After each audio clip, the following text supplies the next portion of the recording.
La soberbia. La palabra soberbia deriva de super, una preposición que significa estar por encima. Aquella persona a la que se le adjudica suele ser una persona que siente estar por encima de los demás, que se siente más importante que el resto de los individuos. El soberbio suele presumir sus bienes o sus cualidades frente a los demás. Asimismo, suele despreciar los méritos conseguidos por otros, para que al menos en su mente su sentido de superioridad permanezca. Soberbia en el cristianismo.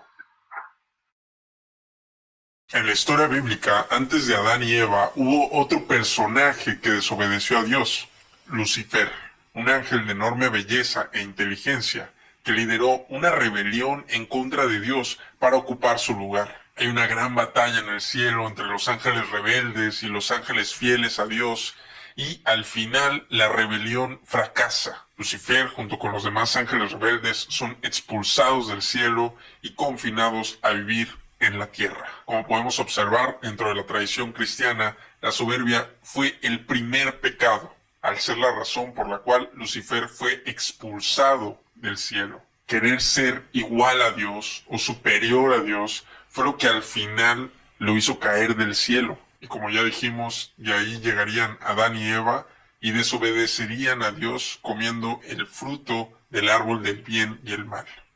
Serán como dioses y conocerán lo que es bueno y lo que no lo es. Esa fue la frase que utilizó la serpiente para convencer a Eva de desobedecer. Así como en la rebelión de Lucifer, podemos ver también soberbia en la desobediencia de Adán y Eva, al querer igualarse a Dios en su sabiduría del bien y del mal. Sin embargo, la soberbia como fuente de todos los males tiene una antiquísima tradición que precede al cristianismo.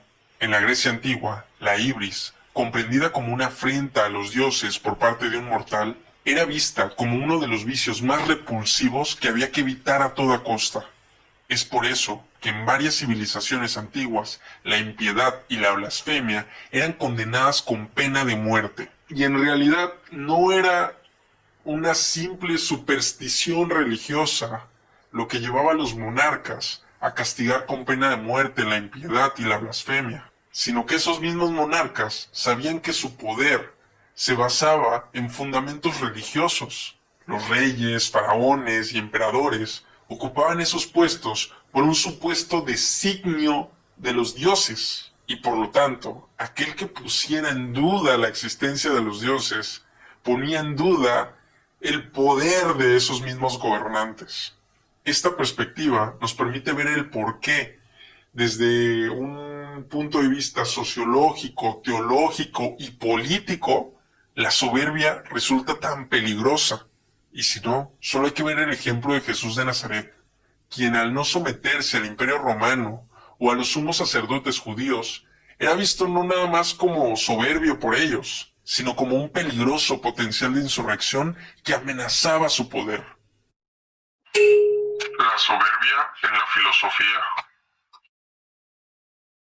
En inglés, la palabra para referirse a la soberbia es pride, que a su vez se traduce en español como orgullo. Y aunque en español hay importantes diferencias entre el significado de la palabra orgullo y la palabra soberbia, en otros idiomas la palabra se utiliza indistintamente. Así que, ¿qué pensaban los filósofos acerca del orgullo / soberbia? Algunos filósofos como Ayn Rand o Nietzsche, lejos de considerarlo como un pecado, lo consideraban una virtud. Ayn Rand. Descarta los desahuciados harapos de ese vicio al que llamas virtud, la humildad. Aprende a valorarte a ti mismo, que quiere decir a luchar por tu felicidad. Y cuando aprendas que el orgullo es la suma de todas las virtudes, aprenderás a vivir como un hombre. Para Rand, el orgullo es una de las más nobles virtudes. Nietzsche coincidiría con Rand sobre su perspectiva ante el orgullo, ya que lo consideraba también como una virtud en el hombre. Nietzsche. En la visión de Nietzsche habían dos tipos de hombres, amos y esclavos. Mientras que la moral de los amos exaltaba el orgullo y la fortaleza, la moral de los esclavos valoraba la humildad y la compasión. Este filósofo consideraba que el cristianismo era una moral de esclavos, pues había puesto las cosas de cabeza al exaltar virtudes como la pobreza o la humildad.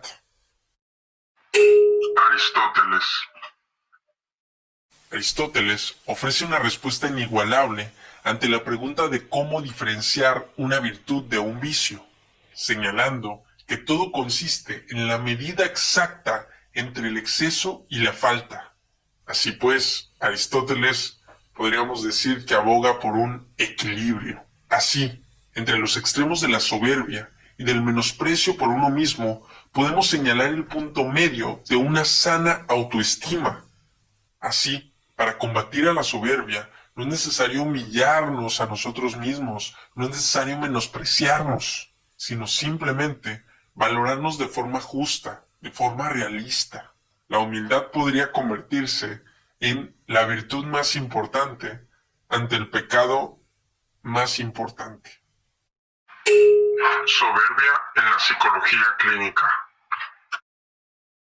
En la psicología clínica, la soberbia encuentra su símil en el trastorno de personalidad narcisista, que es definido en el DSM como un patrón general de grandiosidad, una necesidad de admiración y una falta de empatía, que empiezan al principio de la edad adulta y que se dan en diversos contextos. Para que alguien sea diagnosticado con este trastorno de la personalidad, debe cumplir con al menos 5 ítems de la siguiente lista. Espera ser reconocida como superior, aunque sin resultados proporcionados. Está preocupada por fantasías de éxito y poder. Cree que es especial y única.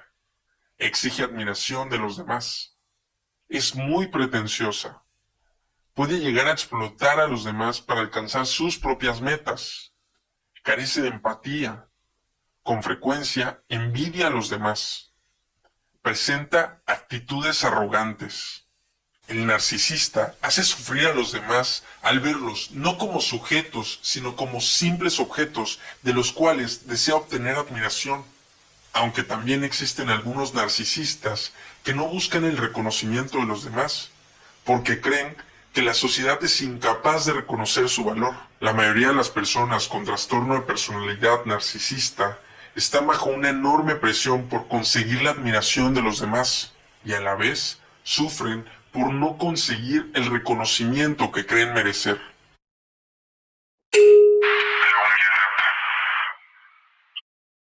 La palabra humildad proviene de humus, que significa tierra. Ese es el mismo origen que tiene la palabra hombre, y es justamente la humildad la que nos hace poner los pies sobre la tierra y no considerarnos superiores a nadie, sino valorarnos justamente.